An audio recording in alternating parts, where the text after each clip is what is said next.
안녕하세요, 여러분. 시니어 건강을 전문으로 진료하고 있는 김민지입니다. 오늘 제가 여러분께 들려드릴 이야기는 수면에 관한 것입니다. 지난주 목요일 제 진료실 문을 열고 들어오신 72살 박영숙 님이 계셨습니다. 선생님, 저 요즘 잠을 제대로 못 자요. 새벽 3시면 눈이 떠지고 다시 잠들질 못해요. 낮에는 너무 피곤하고. 이게 정상인가요? 박님의 얼굴에는 깊은 피로가 서려 있었습니다. 눈 밑에는 다크서클이 짙게 내려앉아 있었고 말씀하시는 목소리에도 기력이 없었습니다. 사실 이런 고민을 하시는 분들이 정말 많습니다. 60대 이상 어르신 중 약 67%가 수면 문제로 고통받고 계시다는 통계가 있습니다. 대한수면학회의 2023년 조사 결과입니다. 더 심각한 것은 많은 분들이 이것을 나이 들면 당연한 것이라고 생각하고 포기하신다는 점입니다. 하지만 제가 오늘 확실히 말씀드리고 싶은 것은 나이가 들어도 충분히 숙면할 수 있다는 것입니다. 오늘은 바로 이 문제 60대 이후 수면의 질을 높이는 방법에 대해 의학적으로 검증된 정보와 제 임상 경험을 바탕으로 자세히 말씀드리겠습니다. 편안하게 앉으셔서 혹은 누워서 들으셔도 좋습니다. 먼저 왜 나이가 들면 잠을 잘 못 자게 되는지 그 원인부터 이해해야 합니다. 정확한 원인을 알아야 올바른 해결책을 찾을 수 있기 때문입니다. 60세 이후 우리 몸에는 세 가지 중요한 변화가 일어납니다. 첫째, 멜라토닌 분비가 감소합니다. 멜라토닌 들어보셨을 겁니다. 우리 몸의 수면 호르몬이죠. 젊었을 때는 저녁만 되면 자연스럽게 분비되지만 나이가 들수록 그 양이 점점 줄어듭니다. 연구에 따르면 70대의 멜라토닌 분비량은 20대의 약 절반 수준이라고 합니다. 그래서 저녁이 되어도 졸리지 않고 자려고 누워도 쉽게 잠들지 못하는 것입니다. 둘째, 수면 구조가 변합니다. 수면에는 여러 단계가 있습니다. 얕은 잠, 깊은 잠, 렘수면 등으로 나뉘죠. 나이가 들면 깊은 잠, 우리가 렘수면이라고 부르는 단계가 점점 짧아집니다. 대신 얕은 잠이 많아집니다. 그래서 작은 소리에도 쉽게 깨게 되는 겁니다. 옆 사람의 뒤척임 소리, 시계 소리, 화장실 가려는 배우자의 발소리에도 잠에서 깨는 이유가 바로 이것입니다. 셋째, 체내 시계가 변합니다. 우리 몸에는 생체 리듬, 즉 서카디안 리듬이라는 것이 있습니다. 나이가 들면 이 시계가 앞당겨집니다. 저녁 7시만 되면 졸리고 새벽 4시면 눈이 떠지는 것, 이것도 정상적인 노화 현상 중 하나입니다. 제 환자분들 중에는 이런 분들이 정말 많으십니다. 밤에 화장실을 5번이나 가요. 다리가 저려서 잠을 못 자요. 머릿속이 복잡해서 잠이 안 와요. 약간의 소음에도 바로 깨요. 게다가 관절염, 당뇨, 고혈압 같은 만성 질환이 있으시면 수면은 더욱 방해받습니다. 하지만 여기서 제가 꼭 말씀드리고 싶은 것은 이런 변화는 자연스럽지만 포기할 필요는 없다는 것입니다. 실제로 미국 수면학회의 2023년 연구에 따르면 적절한 습관 개선만으로 60대 이상 어르신의 수면의 질을 약 40%까지 개선할 수 있다고 합니다. 그렇다면 구체적으로 어떻게 해야 할까요? 제가 30년간 임상 현장에서 확인한 결과 가장 효과적인 방법 5가지를 말씀드리겠습니다. 이 방법들은 모두 실제 환자분들이 실천하셨고 효과를 보신 것들입니다. 첫 번째, 햇빛 요법입니다. 아침 7시에서 9시 사이 딱 30분만 햇빛을 쬐어보세요. 왜 아침 햇빛이 중요할까요? 우리 눈의 망막이 아침 햇빛을 받으면 뇌에 신호를 보냅니다. 지금이 아침이다, 활동할 시간이다. 그러면 우리 몸은 정확히 14시간 후, 즉 저녁 9시쯤 멜라토닌을 분비하기 시작합니다. 자연스럽게 잠이 오는 거죠. 실제로 제 환자 중 한 분, 70살 이철수님은 매일 아침 7시 30분에 아파트 단지를 30분 산책하셨습니다. 2주 만에 선생님 밤 10시만 되면 저절로 졸려요라고 기쁘게 말씀하셨죠. 주의할 점은 반드시 야외에서 햇빛을 받아야 합니다. 유리창을 통한 햇빛은 효과가 절반입니다. 유리가 수면에 필요한 청색광을 차단하기 때문입니다. 비 오는 날에도 나가세요. 흐린 날의 야외빛도 실내보다 훨씬 밝습니다. 두 번째, 저녁 식사 타이밍입니다. 잠들기 최소 3시간 전에는 식사를 마치세요. 많은 분들이 저녁 8시에 식사하시고 10시에 주무시려고 합니다. 하지만 이건 소화에 좋지 않습니다. 우리 몸이 소화에 집중하면 수면 모드로 전환되기 어렵습니다.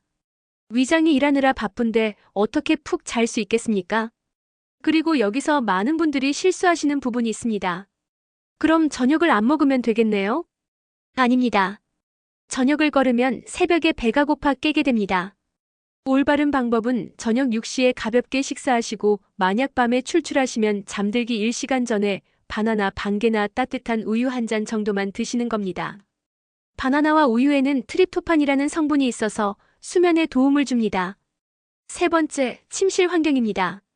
침실 온도는 18도에서 20도가 이상적입니다. 약간 서늘하다고 느껴질 정도가 딱 좋습니다. 왜일까요? 우리 체온이 살짝 떨어질 때 깊은 잠에 빠지기 쉽기 때문입니다. 이것도 과학적으로 증명된 사실입니다. 많은 어르신들이 추위를 타신다고 침실을 너무 따뜻하게 하시는데 그러면 오히려 잠을 설치게 됩니다.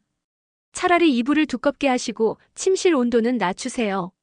그리고 침실은 최대한 어둡게 만드세요. 작은 LED 불빛도 수면을 방해할 수 있습니다. TV 대기 전원, 에어컨의 작은 불빛, 심지어 가로등빛까지도 수면 호르몬 분비를 방해합니다. 암막 커튼을 설치하시고 모든 전자기기의 불빛을 가리세요.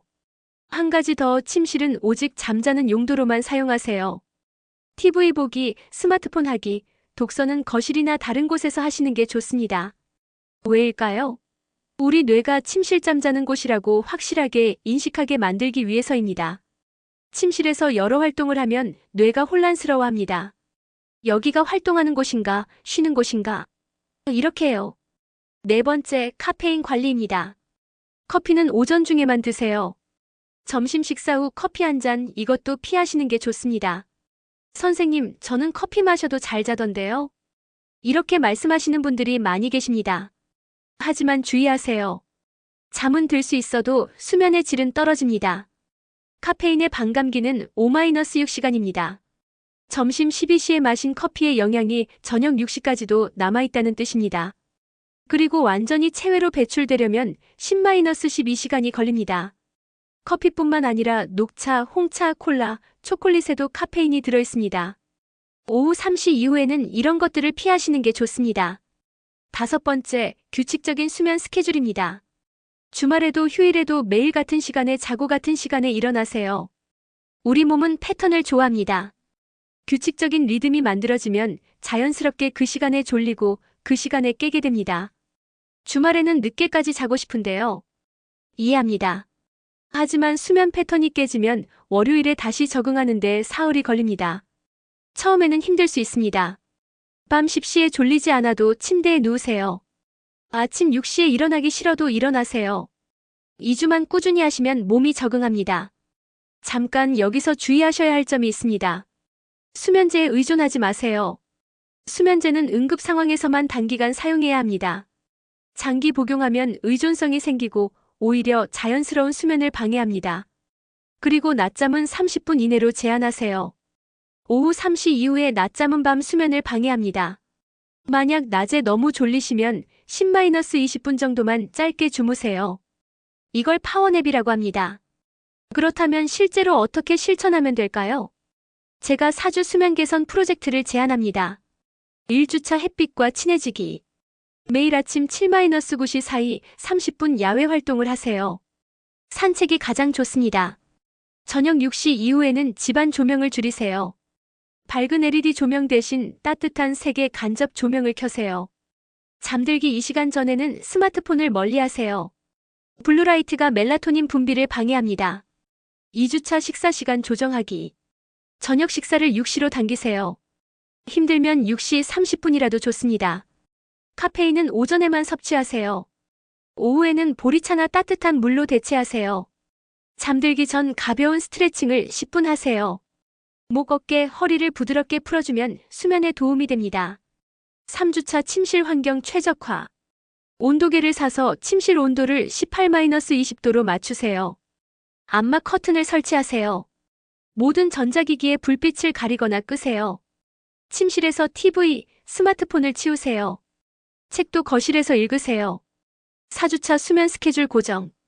매일 밤 10시에 잠들고 아침 6시에 일어나세요. 주말에도 예외 없이 지키세요. 수면 일기를 작성해보세요. 몇 시에 잠들었는지, 몇 번 깼는지, 아침에 기분이 어땠는지 기록하세요. 이렇게 4주를 실천하시면 대부분의 분들이 이런 변화를 경험하십니다. 잠드는 시간이 30분에서 15분으로 단축됩니다. 중간에 깨는 횟수가 줄어듭니다. 아침에 개운하게 일어납니다. 낮 시간 활력이 증가합니다. 물론 개인차가 있을 수 있습니다. 만약 4주를 실천했는데도 개선이 없다면 수면 무호흡증이나 하지불안 증후군 같은 다른 원인이 있을 수 있으니 반드시 전문의와 상담하시기 바랍니다. 오늘 제가 말씀드린 내용을 정리하자면 첫째, 아침 햇빛 30분으로 체내 시계를 맞추세요. 둘째, 저녁 식사는 잠들기 3시간 전에 마치세요. 셋째, 침실은 18-20도의 어두운 공간으로 만드세요. 넷째, 카페인은 오전 중에만 섭취하세요. 다섯째, 매일 같은 시간에 자고 일어나세요. 기억하십시오. 좋은 수면은 건강한 노년의 기초입니다. 잠을 잘 자야 낮에 활력이 생기고 낮에 활력이 있어야 밤에 잘 잠들 수 있습니다. 제 진료실을 찾아오셨던 박영숙님은 이 5가지를 실천하신 지 한 달 만에 선생님, 20년 만에 이렇게 개운하게 일어났어요라고 눈물을 글썽이며 말씀하셨습니다. 이제는 손주들과 놀아줄 체력도 생겼고 낮에 졸지도 않는다고 하셨습니다. 여러분도 할 수 있습니다. 오늘 밤부터 시작해보세요. 다음 영상에서는 60대 이후 관절 건강을 지키는 5가지 운동에 대해 더 자세히 말씀드리겠습니다. 건강하십시오. 그리고 오늘 밤 편안한 잠 드시길 바랍니다. 지금까지 의사 김민지였습니다.